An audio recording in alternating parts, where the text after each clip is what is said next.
Hello ladies and gentlemen, it's Mike here at Game From Scratch, and today we are talking about Mixcraft 9 Recording Studio because it is currently featured again in a Humble Bundle. And over time, in covering Humble Bundles, which I always do, if it's related to game development, I cover it. And if that sounds interesting to you, do get subscribed. But there have been 3 or 4 programs that I just use all the time since. So when they come back in a bundle, I am going to point them out to you. Mixcraft Studio 9 is definitely one of them, along with HitFilm and Luminar. Those are 3 pieces of software I pick up and I continue to use. Because quite frankly, I am no musician. So when it comes time to demonstrate, say, a VST or to create music or demonstration on this channel, this is the most friendly, idiot-proof DAW I have encountered out there. Now, there are other options. There's the free one in terms of LMMS, completely free, open source. There is the incredibly affordable and excellent Reaper. There are a number of professional-level tools out there, but when it comes to getting started, I have found nothing individually better than Mixcraft 9 Recording Studio. So that's what we're going to look at today. It is available in a Humble Bundle. There's a couple of other things here. There's the intro-level version of it. It's kind of like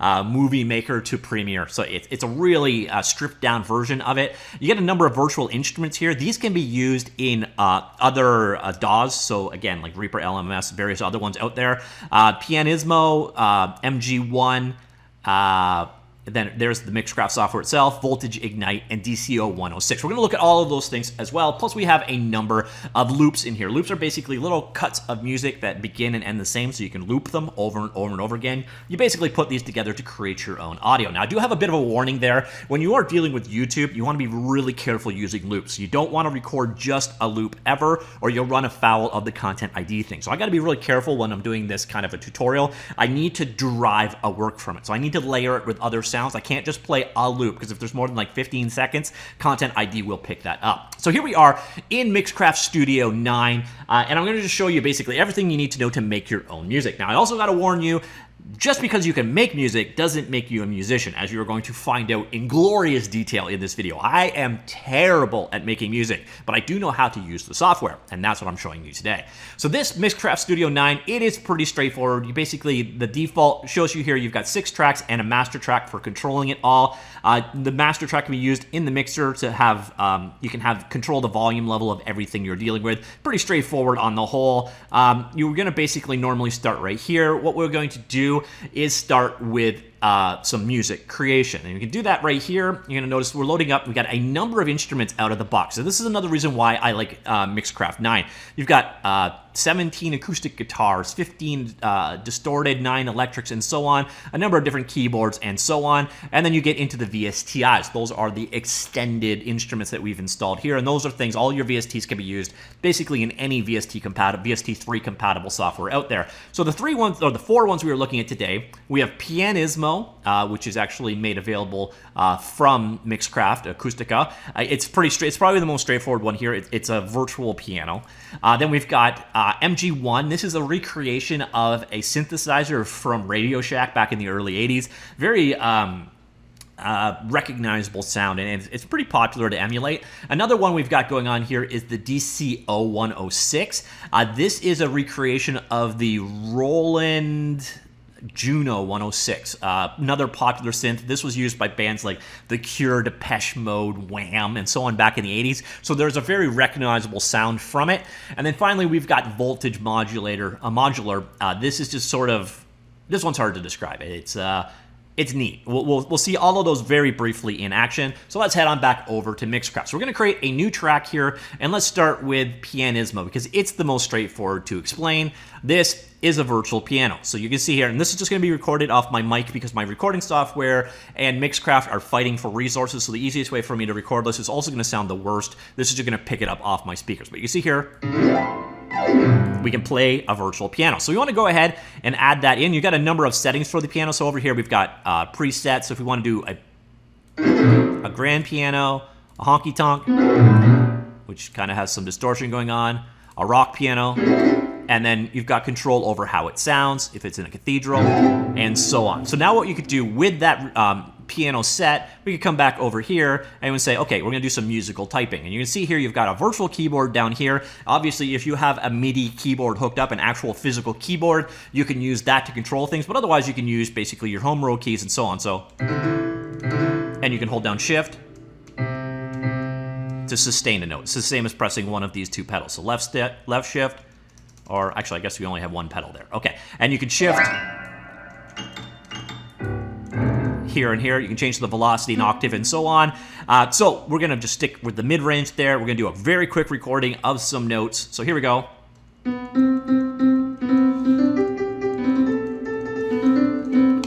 And then I'm done. Okay, so we just created a track. You're gonna notice here we're down in sound and we've got all of our notes in right there. I'm gonna go back here, we'll go to the very beginning and we'll do a playback of just our piano track.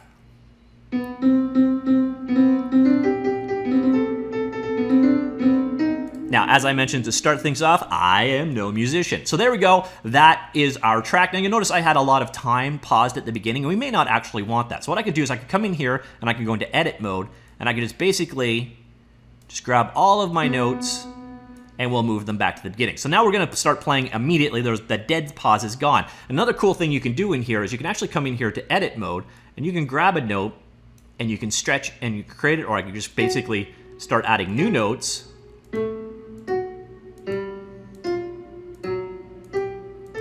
Like so. Let's go back to the beginning and play back.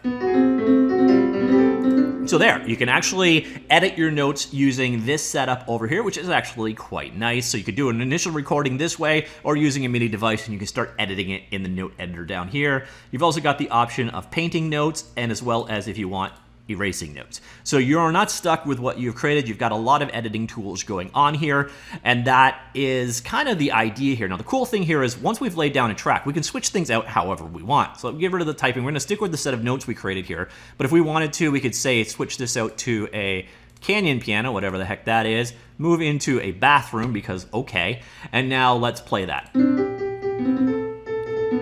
All right, so there is our piano track all done and good. Now, let's say we wanted to switch the piano out completely. Let's go demonstrate one of the other VSTs that's out there. So now we've got, let's do the two synthesizers first. So the DCO 106, this is a recreation of a Roland synthesizer.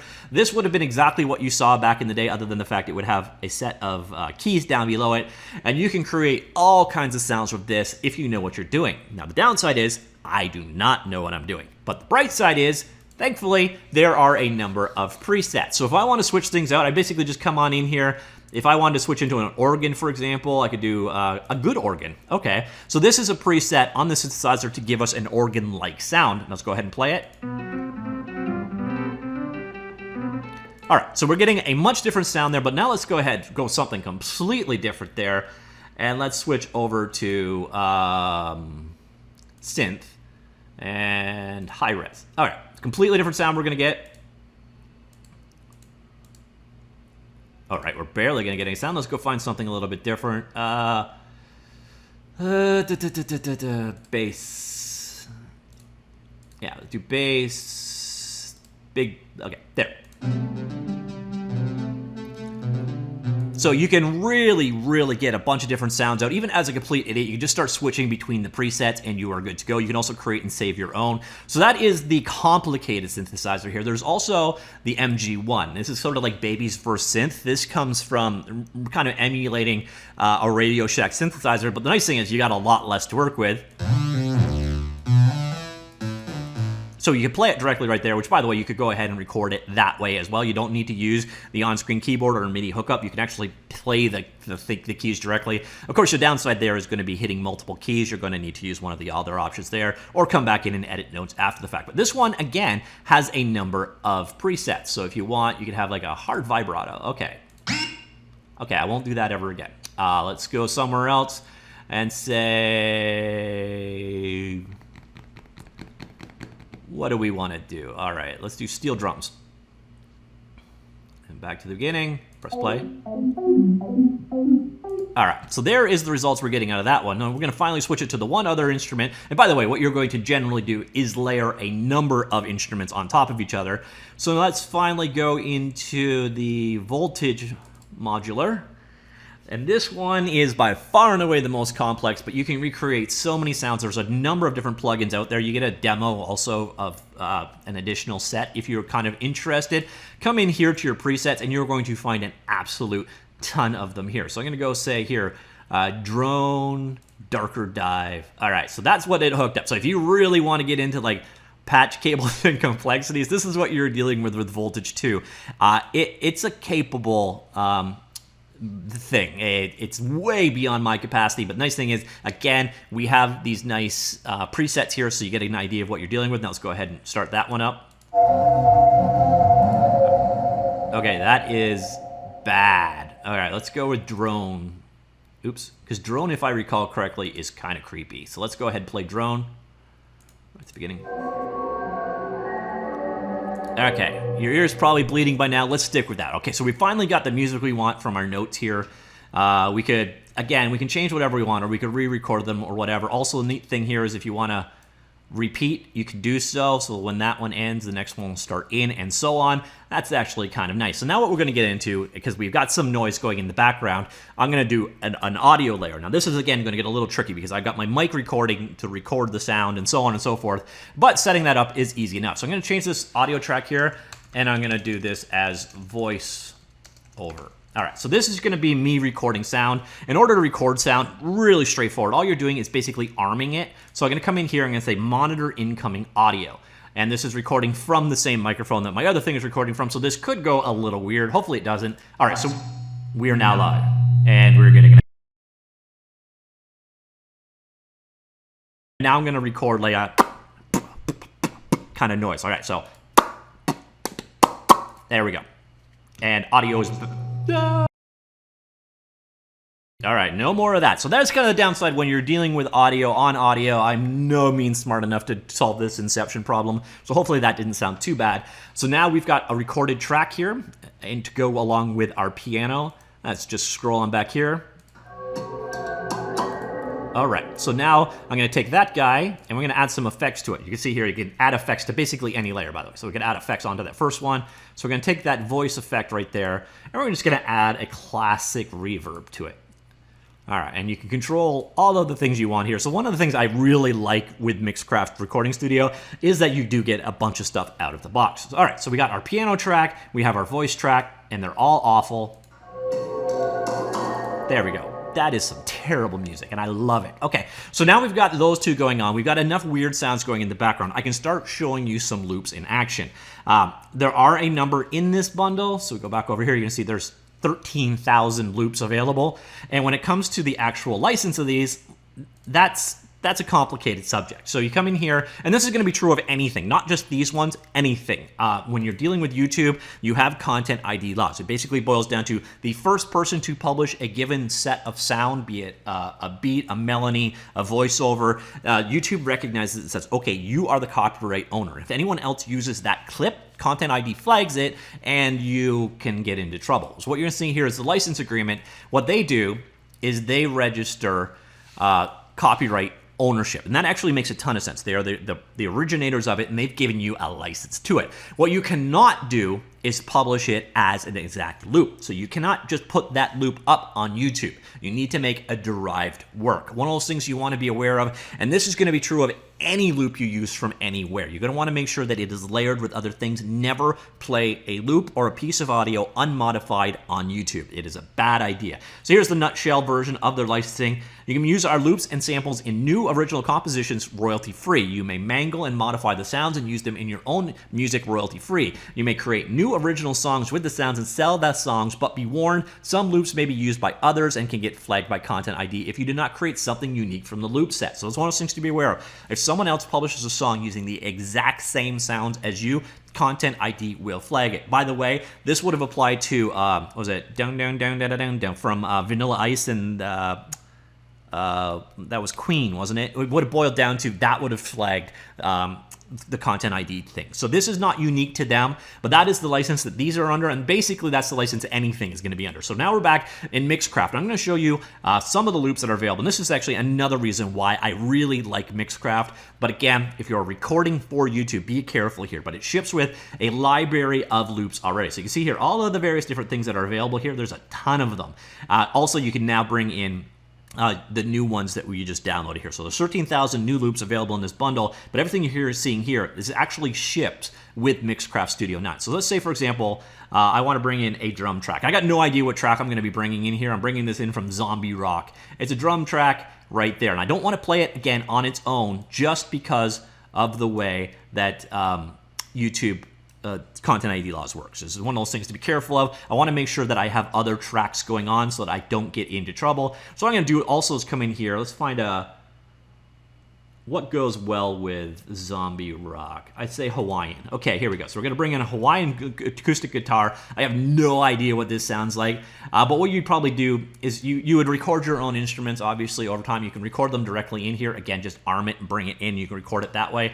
You can also create new tracks. So let's here insert a new track. You've got virtual instrument track, video track, so if you've got your own thing in here, but you can control various different options here. You've got a lot of settings and control and options available to you. So now we've got our voiceover track that we recorded ourselves, 2 loops that we brought in that were included with Mixcraft Studio itself, and then if you want, again, this particular bundle, that's what all the rest of this stuff is. These are all basically little clips of music that have been recorded or voiceover or instruments or whatever. You can bring them all in together and basically start composing songs using just them.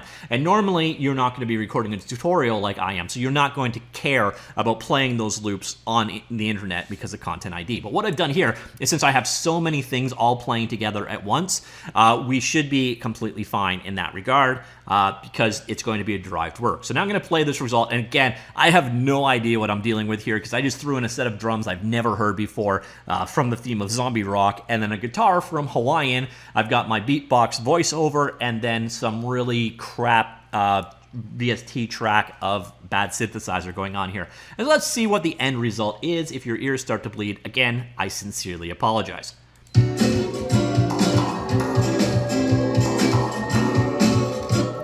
In all honesty, that's actually better than I was expecting, and I'm kind of proud. So that is kind of everything you need to know to get started with Mixcraft. You can basically come in here, lay down any track you want here. So let's go ahead. We could do another instrument if we want to bring in another instrument here. Again, one of the things I really like with Mixcraft is you are getting this library of loops to play with already. You get a number of instruments outside the box, plus we're extending with these VSTs. So far, I just used those ones. Let's come in here. We could bring in...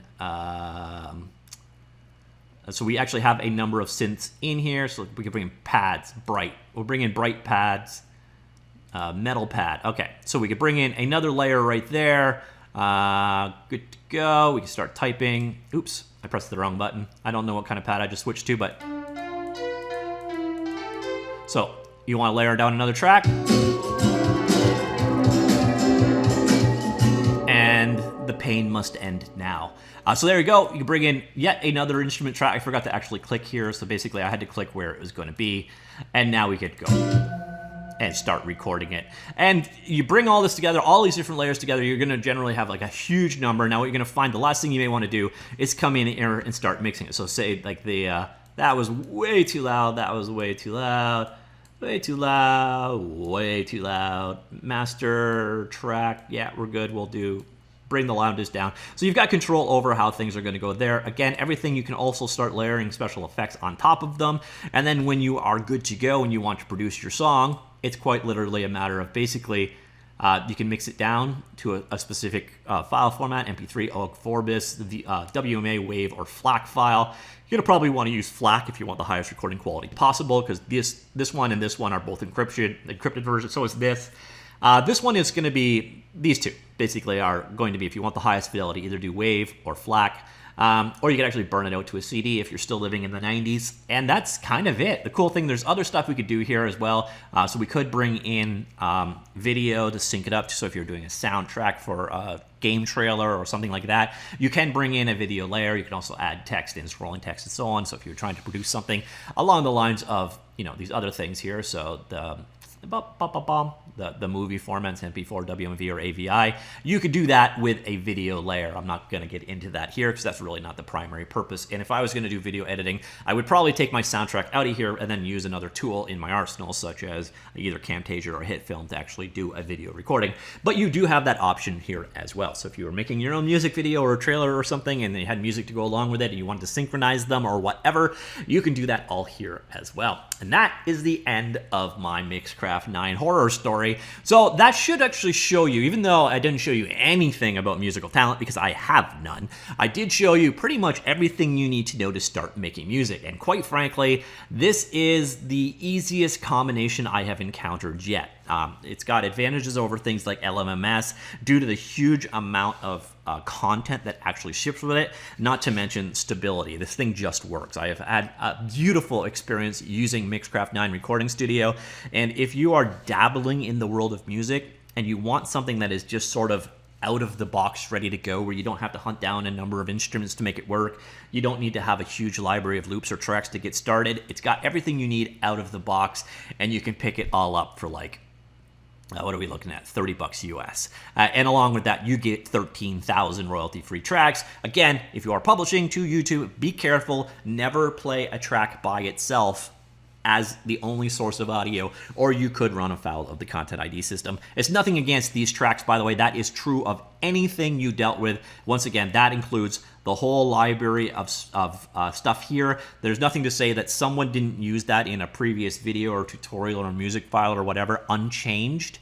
and then it will flag the first person to publish it as the owner. So one of those things to be aware of. But that is actually kind of nice with them pre-registering for ContentID.